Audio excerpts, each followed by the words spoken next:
Hi, I'm Barney. I'm Hyacinthe. And welcome to our Sip Talk. Hyacinthe, is it easier to run 2 bars or 1? Definitely one. Definitely one.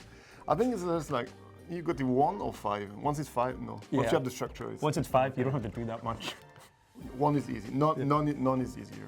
With the 2 bars we're running, we hope to have together purchase, but also like ethics and values and bring everything together to have a bigger impact. 3 things that changed for you when you got into the 50 best list for the first time.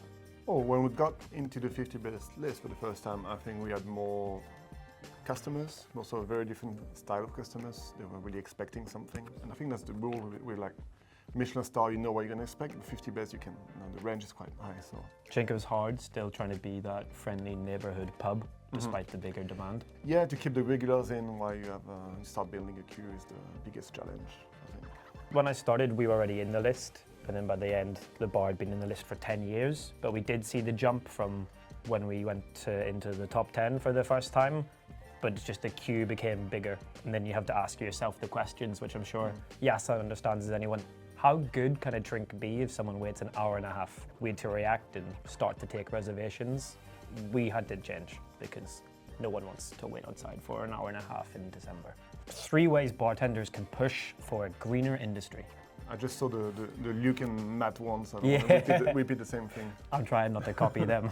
Greener way they can push things beyond was why they travel, why they want to travel, what the purpose behind traveling. I think it's to face the issue, to be aware of what's the actual spending. So maybe not bartenders, but business, to actually do like a carbon footprint audit, do all these things that make you understand what the damage you have on the planet and then act towards it. Yeah, I think it's something you guys at the Cambridge have done amazingly well. I mean, to be the first B Corp bar in the world is an amazing achievement. That's obviously a lot of hard work, but a lot of work behind the scenes that doesn't push to any financial growth for the business. It's a really important thing. And then I guess sourcing as well. You know, that's the main thing. Yeah.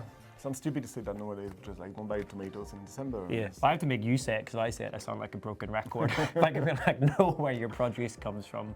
But it's so silly. I think bartenders can get stuck on these certain ideas of drinks or ingredients. There are these hot flavors, but I can go onto Amazon Prime and order an essential oil of Palo Santo. Can arrive tomorrow and I can have that drink on the menu by Friday, but that seems a bit dull and wasteful. Barney, what is the biggest challenge if made in France?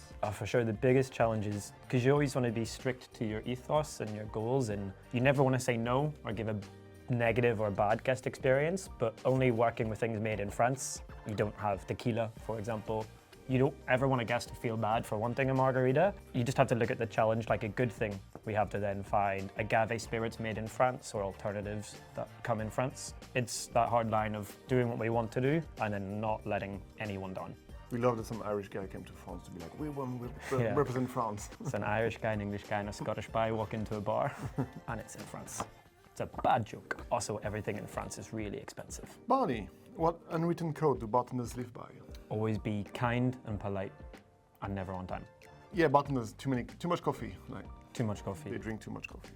Barney, what can Paris learn from international bartenders? That's a really tough one. I mean, I think I have a very different view as I'm not French and hopefully I'm accepted as part of this prison industry. The other way around, I think people can definitely learn a lot about community from Paris. I think getting to see a lot of other bar communities worldwide, we're a very tight and close-knit community. But then I think the most thing we can learn from other communities, if you look at places like New York and London, it's treated with a lot more professionalism, bartending.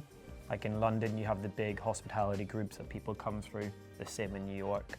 Paris can maybe feel not underdeveloped, but I can go to London and I can tell what bars the people worked in beforehand by the way they work. And Paris is maybe missing that sort of technical structure a little bit.